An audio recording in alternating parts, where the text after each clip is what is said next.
Thank you, and it's always great to come back to GBBC. Spent 5 years here, and I look at the faces of the team, and I know the shock of like trying to get the speakers in place and get everything on track. And as always, this is a great event. So this was actually set up as a fireside chat, but since there's really no fire, I'm gonna change the genre because we have the privilege of being with the Golden State Warriors. So this is more like a press table. So I think there's a press conference almost, right? So I want to welcome Teresa to GBBC and to the event.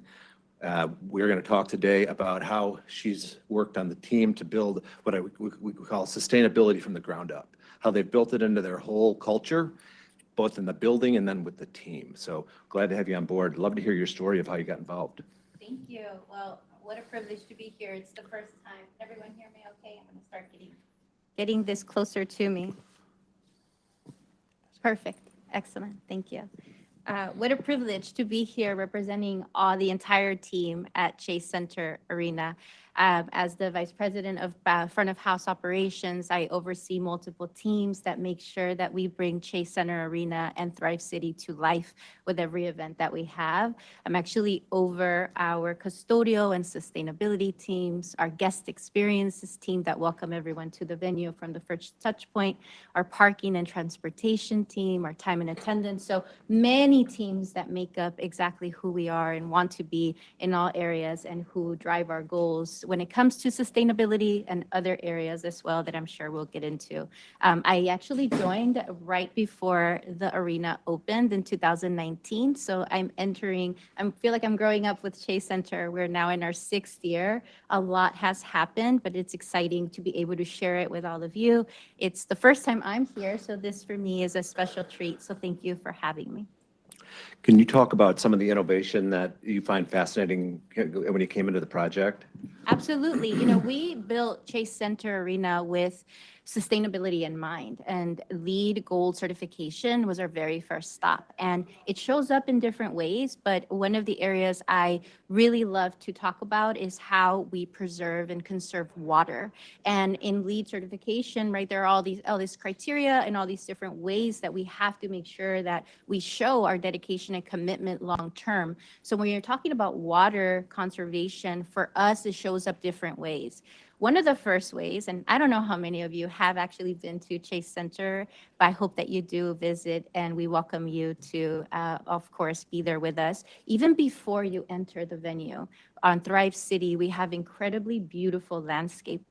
And how we make sure that we don't sacrifice that landscaping by conserving water is to make sure, for example, that we use native plants, right? Because it helps to make sure that we don't overuse our water, that our irrigation system really works for us, that the soil that we use, every single part of our landscaping is built with that in mind. So our irrigation system is something definitely that I think about when I walk through in these spaces. The other space that I think about, though, is once you're inside, we actually have a gray water recovery system that is built into Chase Center. And so what does that mean? It means that it harvests all of our water. We're talking our sinks, our showers, and also the collection of water, right, from our rain. And we make sure that through that stormwater collection and that we process it actually on site, and then we're able to reuse it and at on site in our restroom fixture. So for me, thinking about water all the time, it's one of the areas that we continue to monitor. We've seen that by monitoring, we're able to save and we're able to make sure that we continue to make more progress, right? Our goal is to be as sustainable as possible. And we've seen just alone with our landscaping that we've had 60% of water conservation when we're comparing it to our baseline. And with our gray water recovery system, we've actually saved 3 million gallons of water each year. So for us, it's critical that we continue in this way. Yeah. One of the things that fascinated me is, the Golden State Warriors have won 7 championships, right? And several in that new building. But when we were talking earlier, she made the comment that she sees games completely different than we would as fans. Talk about the difference of what, like how you go to a game versus how a fan would go to a game. Absolutely. You know, it's for me, when I walk the arena, I'm thinking about what's going to happen before the event, and we greet our guests. And I shared with you that I always take a moment to enjoy, right, as someone walking in with incredible enthusiasm, whether it's to one of our games or an event. We actually have concerts yesterday and today as well. And one of the things I think about is all of like talk about trash, right? Like we are going to be, we know it, we're going to have some waste management. So when you walk into the arena, I want to provide the very best food and experience for you. And I'm also thinking about how will we make sure that we don't contaminate these waste streams. And we have 3 of them. We have our compost material, we have our recycling material, and then we have our landfill. And the least amount of landfill is what our target is. And so when you utilize our foodware, you're using compostable materials. So you're talking all of the forks, the bowls, right? Every single thing that you're utilizing. We also will ask you as a guest to pre-sort with us. So when you're using the trash receptacles, you'll see that they're pre-labeled, and you actually begin our process so that by the time we get to the team that's dedicated and trained, that we actually have sorting teams ready to go every single day, that on an event day, like the concert that we're having today, we have them pre-event, during the event, and post-event. So we become a 24-hour operation just to make sure and fully engage everything that we can so that we can continue to not get behind on our sorting. And I'm so proud of that team. That team does an incredible job at knowing how to very efficiently sort, that we actually have less than 5% in contamination against our streams. So they work very quickly, diligently, but I definitely think of waste management, which I don't think actually comes to mind for most people as they're walking through the arena. You know, we have all sorts of other ways, but certainly that for me is probably the biggest change since I've joined the arena operations team. So on the, I don't know if you got it or if the team's making it available, but those, oh, sorry. I don't know if you were able to see them or if Saunder's making them available, but the use case booklets, are those publicly available? Did you already promote them 5 times? So that's amazing, first of all, just a little aside here, how hard that is to get those together. But my point is, we're moving beyond the talk of this is the technology. We're not talking about blockchain. We're not talking about AI, right? It's impacting daily business, daily life. And can you talk about how you think about technology, or do you, how much less you think of it since things are more efficient? Like, how do you guys think about that in terms of the stadium design, development? What does that actually look like? Absolutely. You know, we have corporate partners who we of course share our goals and share our commitment and our vision, and we talk with them about different areas that we'd like to focus on when it comes to our sustainability efforts and our practices. So for example, when we're talking about food justice and we're talking about climate action, and we're thinking about, you know, how many trees to replant as in the community together, we're tracking everything. And, you know, in addition to waste management, one of the things that we knew, for example, that we need to monitor closely and utilize technology was to make sure that our excess food, right? Like you go in and it's going to happen. We're going to have some excess food, and what do we do with it? So our partners, we make sure that we, instead of just creating landfill or the ability to compost, that we actually donate it. And so we track very carefully how it is that we can save the food that we can and then use it to donate it. And it actually does help us. We partner with DoorDash so that the donations are in real time and we don't wait very long. And because of this, since we started this program in 2023, we've been able to donate over 65,000 meals and be able to give them to the communities located just 7 miles from the venue. And so for us, being able to leverage how we're tracking and how we are using all that we can as our resources, so our partners make a very big difference about innovative ways that they can contribute to us too, and the visions that they have, because we share similar goals. And so every time that we partner with someone, we are of course generating new ideas to continue the movement forward, right? Because we know that our beliefs are there. And so when we share them out to identify others that we're working with, gets us even, to farther places together. We're just in our 6th year, so I feel like there's still so much to be able to do. Got it. You mentioned earlier that the fans get involved with the sustainability initiatives. Can you talk about how you instill that in them and the passion that you mentioned last night about that, how they do that?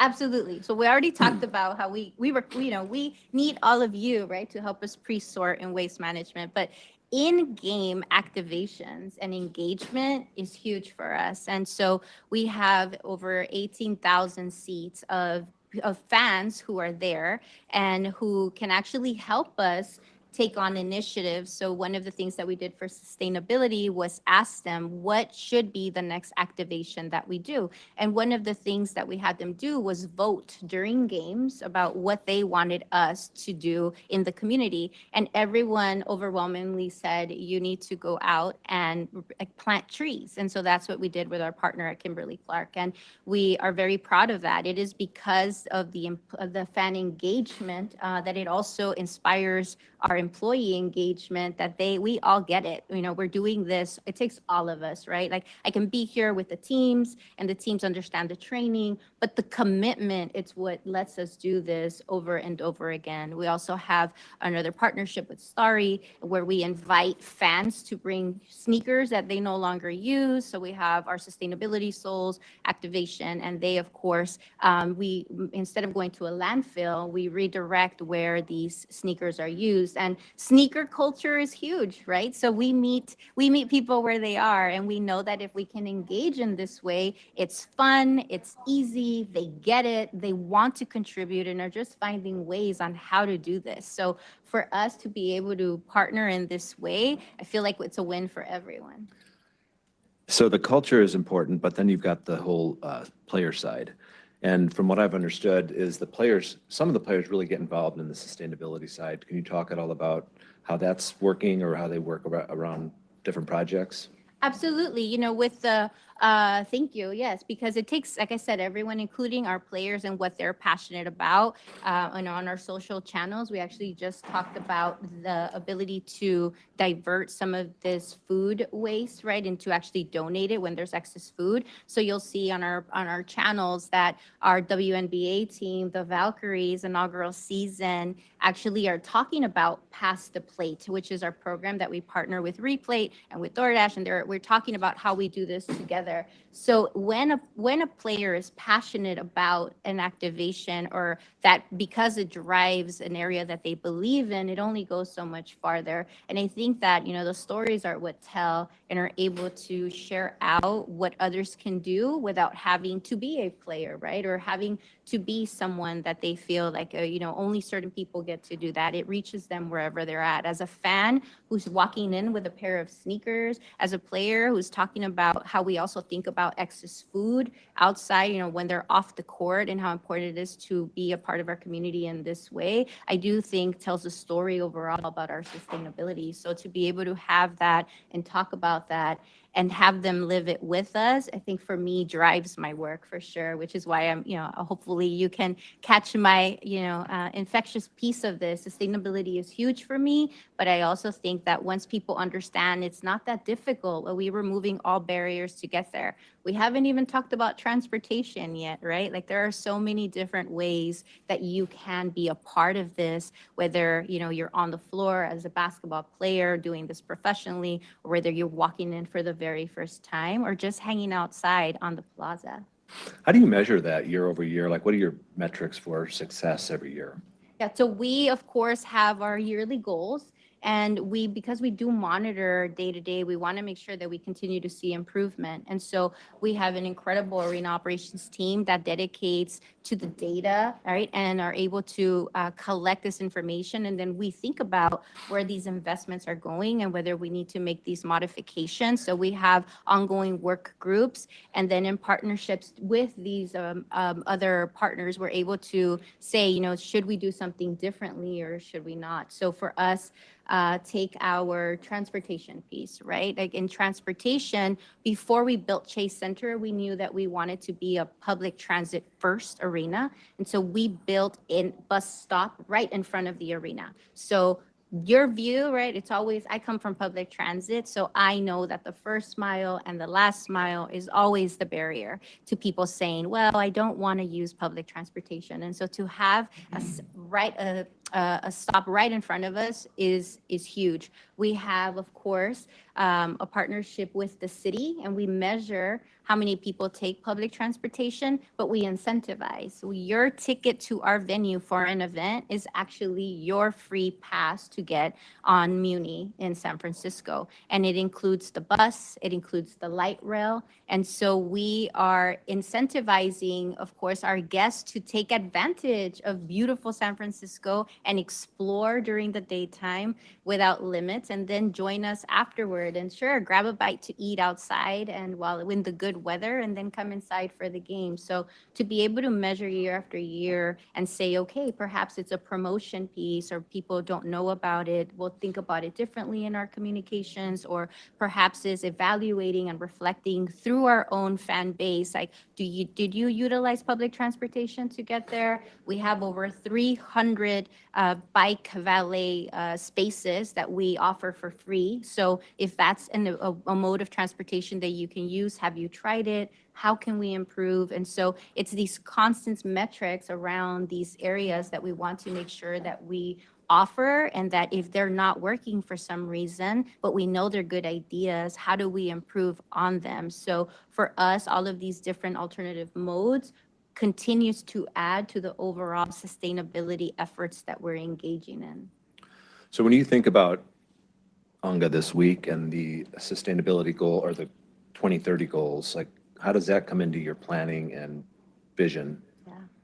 Makes me think of technology, right? Because for us, I do believe that there's still more to leverage for us as an organization and as a team in all of these areas. We see that people are responding to what we have to offer. And, you know, on our own website, we have a sustainability page. We monitor how we're offering the information, and on our social channels. And so technology and being data-driven is huge for us, because that's truly the way to discover whether we're on the right path or we need to make adjustments. And of course, continuing to explore further partnerships is also another way. Perhaps there's something we're not quite thinking about yet. You know, our goal ultimately is to reduce our carbon footprint, and how we're going to get there long term is by leveraging everything that we can figure out and have data on. So for us, ultimately 2030 and beyond, is that we want to continue to model sustainability for a large scale venue that offers entertainment but doesn't sacrifice in this space, that we want to be leaders in this area. So how you think of Chase Center next time you go will be interesting for me, now that you've heard a little bit about the behind the scenes piece. But certainly I think about it day in and day out, and it drives my work. The team is so committed. I'm so proud to work with some of the most passionate people who are inspiring, and who really truly have committed their roles to making us the place that they are. So talk about the facility, because you guys moved from Oakland, I guess 6 or 7 years ago, probably. Talk about how that land was converted, and then how you built around it with the other facilities. Sure. So we did not own our arena when we were in Oakland. So we used an Oakland arena space, and we were there with the team. But our ownership is an incredible group of people who wanted only the very best, and we knew that we wanted to have our own space and our own arena. So we, of course, searched for the right place, and where we found that and discovered it was in San Francisco. And Mission Bay is a neighborhood within the space of San Francisco that really, it was just land. It was really truly not maximized with the views that it offers. And so it was a vision of our ownership group to develop something personally funded, so that we were able to offer something new and different and available for everyone to very easily. So it took some time, but the building itself was built with less than 3 years. I mean, we went pretty quickly once everything got off the ground. And until now, I mean, this year we have opened and have access to a park right across the street. We're thinking about ways to connect the spaces we already have. And so it's about making sure that the community continues to discover Mission Bay in this new way with Chase Center. So we talk about all of the signage that gets us there, but also making it very easy to get there. And so having improvements like bikes and public transit, and of course there is parking. Hopefully you're carpooling, right? But to be able to get there and be there, we have made a space just for us in this way. And now with the Valkyries team, which of course we're home to as well, it engages new fans and our returning fans who appreciate the arena for what it is. Every event that we have there is an opportunity for us to invite more fans and to create true community there at Chase Center. So yeah, absolutely. So if you show a little more passion for sustainability, I think you'll do better in life. So let's talk kind of non-sustainability. You're a fan too, right? Absolutely. So tell us about your favorite venue, favorite concert you've had in your span of your career there, and then your favorite memory of a game. There are so many events, but I will say that anything that my kids can participate, because they're who drive my event time, to say, oh, I can't believe so-and-so is going to be there. But to have been there with Metallica opening the venue with the symphony, the San Francisco Symphony, was beautiful and nothing like I've ever heard. And I'm a big fan of Metallica, but to have seen them in that space in this way, truly remarkable for us. And that is a concert that stays with me because it was one of the times that I paused and said, I cannot believe I work here. Yeah, that's what I would To think. be able to be there as well. But for games, I know, of course, winning the championship and getting to walk the parade with my children, I think those are the small moments where they say, my mom kind of cool here. Like, I didn't know that we could do this. And that for me, of course, is one of the areas that I look forward to sharing with them, because that's what it's about. And of course, this is Valkyrie's inaugural season. So to be able to have women athletes playing, making it to the playoffs this year in their inaugural year is unprecedented, and so proud to be a part of that. And so, yeah, absolutely. I think about all of our events and what we still have to bring. We want to be busy every single day of the year. We have a large Christmas tree around Christmas time, and we offer, Thrill-O-Ween, and we try to do everything for people to be there, not only if they're inside, but on the outside, enjoying it. Great. Well, thank you so much for coming to see us in New York, and it's been a great time visiting with you. Thank you. Thank you to everyone. Thank you for joining.